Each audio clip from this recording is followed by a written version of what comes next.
Hello student, देखिए दोस्तों, ये हमारी पॉलिटी की थर्ड क्लास है। जैसा कि आपको पता है कि मैं ट्रिक के थ्रू आपको सारी चीज़ें याद करा रहा हूँ और इससे पहले हमारी 2 क्लासेस हो चुकी हैं, उनको भी आप जाके देख सकते हैं। दोस्तों, एक बात का मैं आपको प्रॉमिस करता हूँ कि ये जो चीज़ें हैं, ये तो मैं ट्रिक से आपको याद कराऊँगा और मेन पॉइंट नोट डाउन भी करवाऊँगा। लेकिन जो स्टैटिक जीके है ना अपनी, ये आपको मैं ऐसे घोल के पिला दूँगा, ऐसी ट्रिक्स के साथ, आपको कोई भी रट्टा मारने की कोई भी ज़रूरत नहीं पड़ेगी कि कौन-सा मॉन्यूमेंट कहाँ पे है और किस जगह बना हुआ है। ऐसी कोई भी दिक्कत नहीं पड़ेगी। बस आप जुड़े रहिए, थोड़ा प्यार दिखाते रहिए, चैनल को मेरे सब्सक्राइब कर दीजिए। बिकॉज़ मैं एक नया चैनल स्टार्ट कर दिया है मैंने, ये वाला, और इस पे मैं और भी टीचर्स को लेके आ जाऊँगा जल्दी से जल्दी। सिर्फ़ किस लिए, ताकि आपका कोर्स टाइमली पेमेंट मतलब टाइमली ख़त्म हो जाए। और मैं इस बात का आपको प्रॉमिस करता हूँ कि कोई भी, पहली चीज़ तो मैं कोशिश करूँगा कि अपने इस चैनल पे कोई भी कोर्स जो है पेड ना लाऊँ। और किसी भी टॉपिक पे सिर्फ ये नहीं कि 2 या 3 वीडियो बन गई और ख़त्म वो चैप्टर, ऐसा नहीं। अगर वो पूरा हो तो 7 से 8 क्लासेस कम से कम उस टॉपिक पे होनी चाहिए, जिसमें आपको ये लगे कि हाँ भाई, मेरा जो सिलेबस है ना वो पूरा पेड की तरह कवर हुआ है।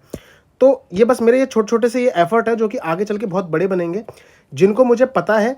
और मैं ये सोच के चल रहा हूँ कि अगर कभी पेड कोर्स लेके भी आना पड़ गया, मैं ऑनेस्टली बोलता हूँ, कभी लाना पड़ गया, तो उसका प्राइस 10 रुपये से लेकर 150 रुपये के अंदर मैं ख़त्म कर दूंगा। जैसे कि आपको पता है कि एजुकेशन पे 18% टैक्स है, समझ रहे हो, 18% एजुकेशन पे। ये सब इसी के अंदर हो जाए, मतलब 100 रुपये के अंदर, मतलब 150 तो बहुत बोल दिया मैंने, 100 रुपये के अंदर सोचता हूँ मैं कि फ्यूचर में आपको ऐसा कोर्स दे पाऊँ जिसमें कोई, मतलब छोटे से छोटा बच्चा भी उसको कोर्स को लेके और अपना सारा काम निकाल पाए। समझ रहे हो? तो मैंने आपको ये अपना फ्यूचर का विज़न मैंने बता दिया है। कोई इसमें चालाकी नहीं, कोई कुछ नहीं। जैसा होता है ना, कई काफ़ी चैनल बड़े बन जाते हैं, उनके बाद क्या करते हैं, कोर्स लिया है, बता दीजिए कंपनी है, कंपनी का खर्चा ये है वो है। क्यों है खर्चा भाई? जैसे अभी काम कर रहे हैं वैसे ही आगे करेंगे ना।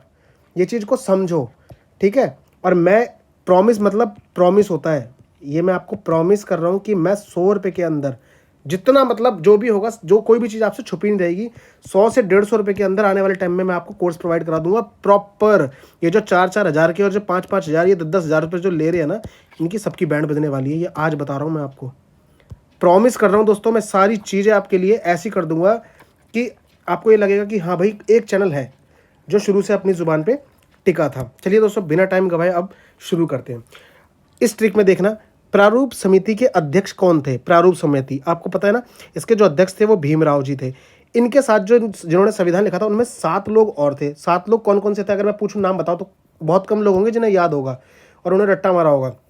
ट्रिक के साथ याद दिलाता हूँ। देखो, प्रारूप समिति के जो अध्यक्ष थे ना हमारे, उनके सारे नाम भगवानों के नाम पे हैं। सारे नाम भगवान, किसी का मतलब हिंदू के कुछ भगवान है, कुछ मुस्लिम के भगवान है। समझ गए? अब तुम्हें बताता हूँ, देखो, आ जाओ। आज के बाद कभी याद करने की जरूरत नहीं है। देखो, भीमराव अम्बेडकर जी में सबसे बीच में क्या आ रहा है? अम्बे। अम्बे माता है ना अपनी, ठीक है, माता हो गई। गोपाल जी, गोपाल किसका नाम है? कान्हा जी का। कान्हा जी का, गोपाल जी बोलते हैं उन्होंने, गोपाल जी, ठीक है। तीसरा नाम आता है कृष्ण जी का। इसमें क्या आता है? अल्लाह जी भी, ठीक है, अल्लाह। कन्हैया, समझो। सैयद, सैयद होते ना, सैयद पीर, जिन पे चादर वादर चढ़ाने लोग जाते हैं, ठीक है। सेकंड नेम क्या है? माधव। कान्हा जी को ही कहते हैं माधव भी, ठीक है। और ये डीपी खेतान, ये ना एक खेतान के पहले फैन आते थे। अब ये समझ लो, आपके जब भी आप भगवानों का नाम ले रहे हो और वहाँ बैठ के पूजा कर रहे हो, तो आपके सामने एक पंखा है जो कि चल रहा है लगातार, आपके ऊपर हवा फेंक रहा है कि आप परेशान ना हो, नाम बहुत आराम से ले पाएँ।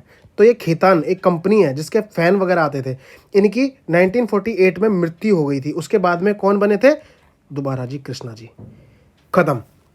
3-4 नाम याद रख लो भगवान के: कृष्ण जी, गोपाल, अल्लाह, कन्हैया, सैयद, माधव, कृष्ण और खेतान। बस एक खेतान आपको याद रखने की ज़रूरत है, बस, कि भक्ति कर रहे थे आपको, तो आपके लिए फ़ैन की एक ज़रूरत थी जो कि आपके लिए चला।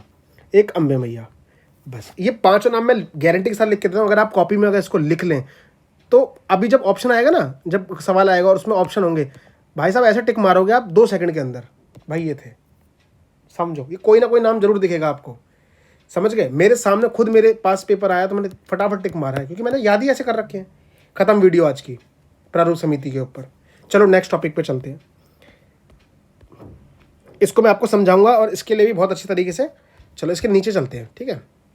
अब मैं आपको बताता हूँ, जब संविधान सभा की प्रारूप समिति में 17 मार्च 1947 को प्रांतीय विधानमंडलों और केंद्रीय विधानमंडलों के सदस्यों को प्रस्तावित संविधान की मुख्य विशेषताओं के संबंध में उनके विचारों को जानने के लिए।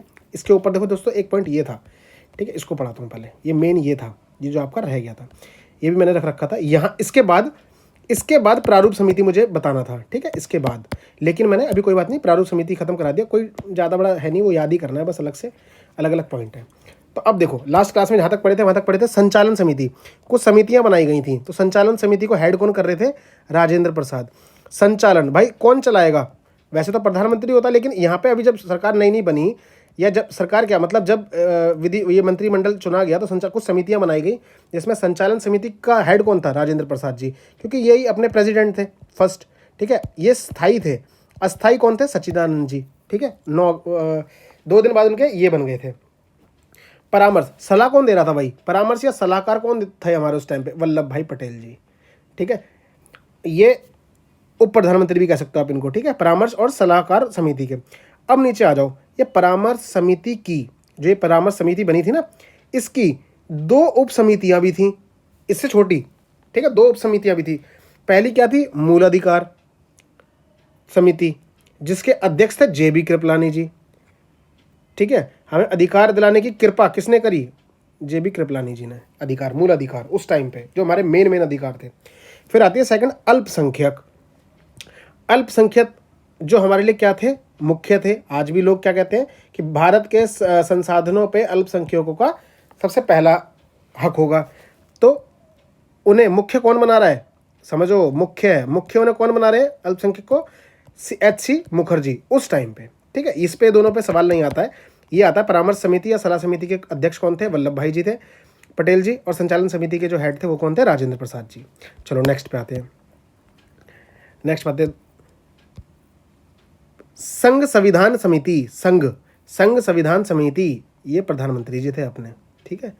संघ पे काम कौन करेगा? प्रधानमंत्री जी, सिंपल। प्रांतीय, हमारी प्रांतीय समिति बनी थी ना, प्रांतीय या मसौदा समिति, प्रारूप या मसौदा, ये तो आपको मैंने बता ही दिया। इसके अंदर 7 लोग कौन थे जी? एक तो भीमराव अम्बे मैया आ गई, एक कृष्ण जी, एक सैयद जी, गोपाल जी, कन्हैया जी, है ना, ये सब थे, ठीक है। फिर खेतान जी, 2 मिनट में याद है यार, मैंने कौन सा रट्टा मार रखा है, मेरे भी ये ट्रिक है पूरी, फटाफट बोल दो। प्रांतीय संविधान की समिति, प्रांतीय, ठीक है, प्रांतीय, वल्लभ भाई पटेल जी, समझो, ठीक है, इसको याद कर। झंडा समिति, ये आता है, थोड़ा इंपॉर्टेंट भी है। झंडा समिति के अध्यक्ष कृपा, और कृपलानी जी, और कृपलानी जी क्या कर रहे थे? हमारे मूल अधिकारों पे भी उस टाइम पे बात कर रहे थे। हो गया। नेक्स्ट बात है संविधान सभा में राष्ट्रीय तिरंगा झंडा 22 जुलाई 1947 को, ठीक है, 22 जुलाई 1947 को अपनाया गया। ये डेट थोड़ा याद रख लेना, ठीक है, इंपॉर्टेंट है ये, अपनाया गया। और राष्ट्रीय झंडा गीत, ठीक है, और राष्ट्रीय झंडा गीत कब अपनाया गया? ये तो दोस्तों अपने नोट बनाते चलो आप छोटे छोटे से किताब में। विजय विश्व तिरंगा प्यारा, ये कौन सा है? अपना राष्ट्रीय झंडा गीत है ये, ठीक है, इसको याद रखना। को भी अपनाया गया, जिसे श्यामलाल गुप्त पार्षद ने लिखा था। यह गीत सर्वप्रथम 1925 ईस्वी में कानपुर में कांग्रेस के अधिवेशन में गाया गया। ये भी नोट कर लेना, पॉइंट वाइज लिखते चलना। जिसकी अध्यक्षता सरोजनी नायडू ने किया, ठीक है। सरोजनी नायडू को रविंद्रनाथ टैगोर जी ने भारत कोकिला की उपाधि दी थी, सरोजनी नायडू जी को, समझो, ठीक है। रविंद्रनाथ टैगोर जी ने भारत की कोकिला, ये इंपॉर्टेंट है। एक ये इंपॉर्टेंट लगवाता चलूंगा यार, ऐसी चिंता मत करो, इंपॉर्टेंट चीज़ बताता चलूंगा। उसके बाद मैंने आपको ये सब बता दिया। फिर आते हैं, अब यहाँ से मिटा दे रहा हूँ मैं इसको, ठीक है, ताकि अच्छे से आपको समझ में आ सकें चीज़ें। अब संविधान सभा की परामर्श समिति कौन थे जी? परामर्श के वल्लभ भाई पटेल, सही है। संचालन समिति के कौन थे जी? राजेंद्र प्रसाद जी, पता चल गया ना आपको। झंडा समिति के कौन थे? कृपलानी जी। मूल अधिकार के कौन थे? कृपलानी जी, चल गया ना आपको पता। देखो झंडा समिति कहाँ गई? झंडा समिति आचार्य B कृपलानी जी, समझ गए। मसौदा समिति में 7 लोग थे, वो मैं आपको रट्टा मरवा चुका हूँ, बिल्कुल रट्टा क्या, टेक्निक है पूरी यार, टेक्निक है पूरी, पढ़ते चलो समझते चलो। चलो आगे चलते हैं। 17 मार्च 1947 को संविधान सभा की परामर्श समिति में, ठीक है, संविधान सभा की ना एक परामर्श समिति थी, जो मैं ऊपर जो मैंने बता दिया कि उसके हेड कौन थे। संविधान सभा की परामर्श समिति में 17 मार्च 1947 को प्रांतीय विधानमंडलों और केंद्रीय विधानमंडल के सदस्यों को प्रस्तावित जो हमने प्रस्तावित संविधान हमने उनको दे दिया था। किसके लिए? उनकी मुख्य विशेषताओं के संबंध में उनके विचारों को जानने के लिए। तो हमने क्या करा, प्रांतीय विधानमंडल जो थे और केंद्रीय विधानमंडल जो थे, हमने उनको प्रस्तावित संविधान दे दिया। किस लिए? कि उनके विचारों को जानने के लिए एक प्रश्नावली भेजी। हमने कुछ प्रश्न लिख के भी भेजे उन्हें कि भाई उनके उस पर क्या विचार हैं।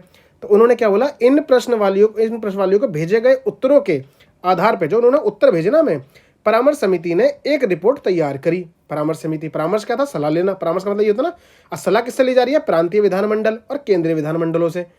ठीक है, हम प्रश्नावली भी भेज रहे हैं इनके साथ कि भाई इसके उत्तर दो तुम, उस पर हम विचार करेंगे। तो फिर परामर्श समिति ने एक रिपोर्ट तैयार करी। इस रिपोर्ट के आधार पर संविधान सभा के संवैधानिक सलाहकार कौन थे? वी.एन. राव जी। पता है ना आपको, पढ़ाया था लास्ट वाली क्लास में। वी.एन. राव द्वारा संविधान का प्रारूप तैयार किया गया। संवैधानिक सलाहकार कौन थे? ये याद रखना बस अपना इंपॉर्टेंट। संविधान सलाहकार वी.एन. राव। परामर्श समिति बता चुका हूं।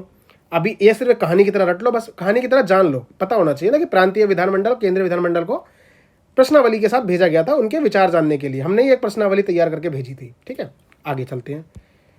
वी.एन. राव द्वारा तैयार किए गए संविधान के प्रारूप पर विचार विमर्श करने के लिए संविधान सभा द्वारा 29 अगस्त 1947 को प्रारूप समिति का गठन किया गया।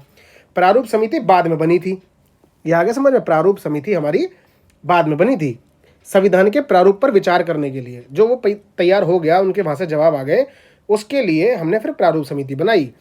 प्रारूप समिति ने संविधान के प्रारूप पर विचार विमर्श करने के बाद 21 फरवरी 1948, ये थोड़ा सा डेट याद रखें, डेट ना नोट करते हुए चलो, आपको खुद समझ में आ जाएगा कौन सी इंपॉर्टेंट है, को अपनी रिपोर्ट संविधान सभा को सौंप दी।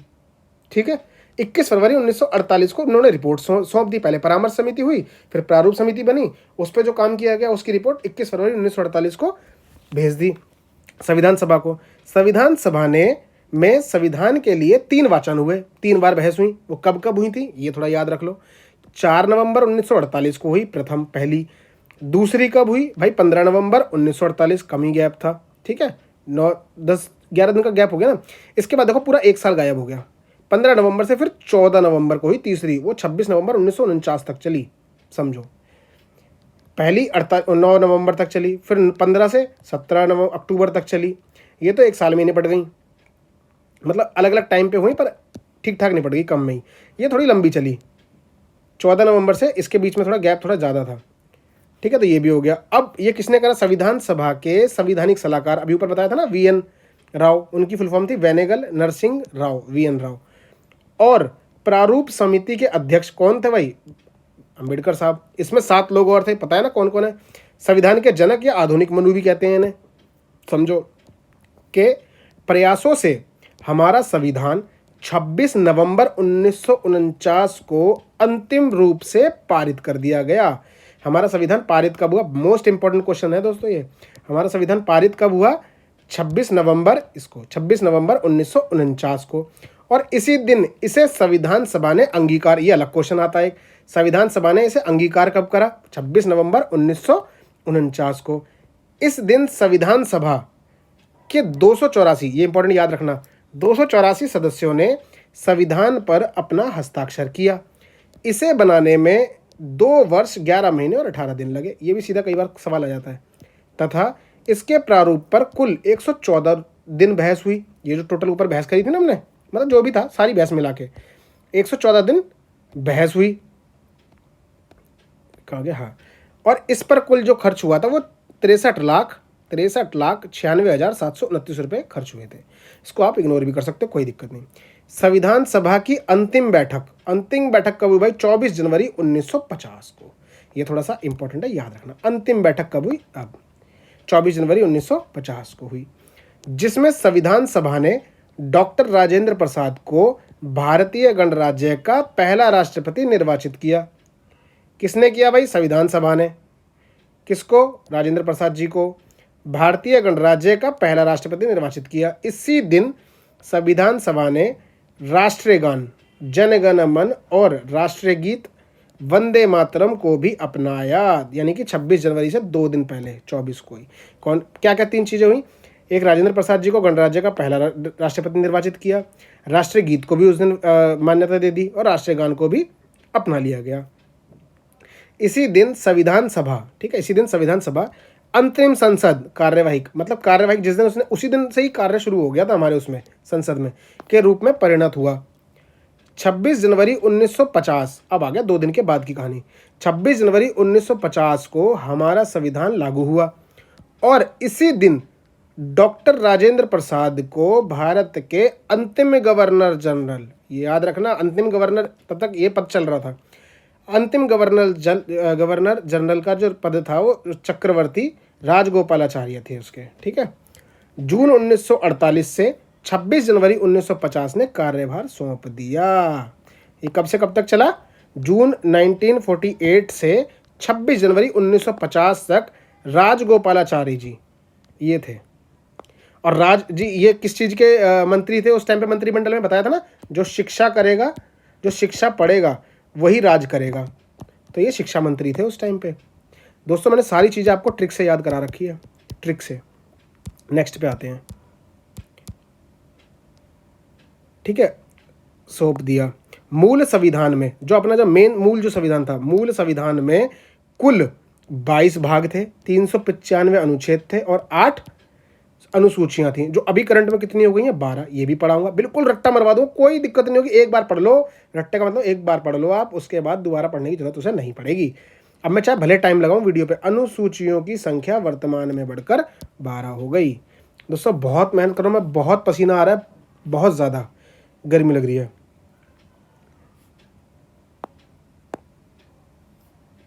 चलिए दोस्तों आगे पढ़ते हैं।